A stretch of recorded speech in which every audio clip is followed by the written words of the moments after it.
बाली और रावण की कथा त्रेता युग का समय था। रावण अपनी शक्ति और सामर्थ्य पर बहुत अभिमान करता था। उसने तीनों लोकों पर अपना आतंक फैला रखा था। देवताओं तक को उसने बंदी बना लिया था। हर जगह जाकर अपनी शक्ति का घमंड दिखाता और किसी को भी युद्ध के लिए ललकारता। एक बार रावण ने सोचा, मैंने देवताओं और दानवों को जीत लिया, पर अब मुझे धरती के महान योद्धाओं को भी अपनी शक्ति दिखानी चाहिए, तभी मेरा पराक्रम पूर्ण होगा। यही सोचकर वह किष्किंधा की ओर चला, जहां वानरों का राजा बाली रहता था। बाली अपनी अपार शक्ति और पराक्रम के लिए प्रसिद्ध था।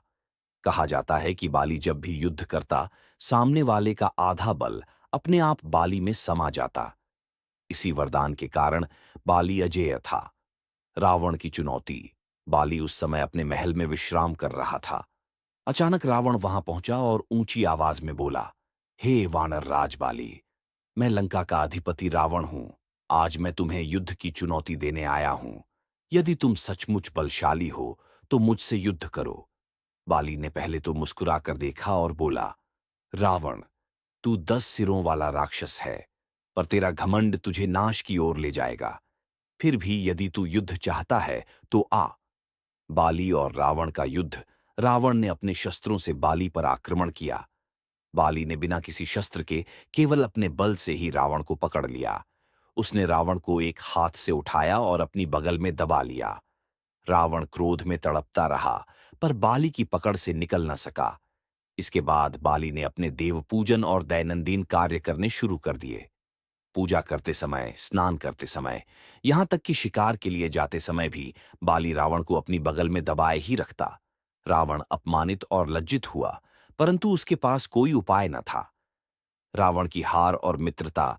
कुछ समय बाद जब बाली ने रावण को छोड़ दिया, तब रावण शर्मिंदा होकर बोला, वानर राज, आज मुझे झांत हुआ कि तुम असाधारण शक्ति के स्वामी हो। मैंने अभिमानवश तुम्हें चुनौती दी थी। अब मैं तुम्हारा शत्रु नहीं, बल्कि मित्र बनना चाहता हूं। बाली ने कहा, रावण, यदि तुझे अपने बल का घमंड त्यागना है तो मित्रता कर सकता है, पर याद रख, शक्ति का उपयोग केवल धर्म के लिए होना चाहिए, न कि अहंकार के लिए। रावण ने सिर झुकाकर बाली से क्षमा मांगी और दोनों के बीच मित्रता स्थापित हो गई। प्रेरणा। इस कथा से हमें यह शिक्षा मिलती है कि चाहे व्यक्ति कितना ही शक्तिशाली क्यों न हो, अहंकार उसे हार की ओर ले जाता है। सच्चा बल वही है जो धर्म और विनम्रता के साथ जुड़ा हो। घमंडी व्यक्ति को कभी न कभी किसी और से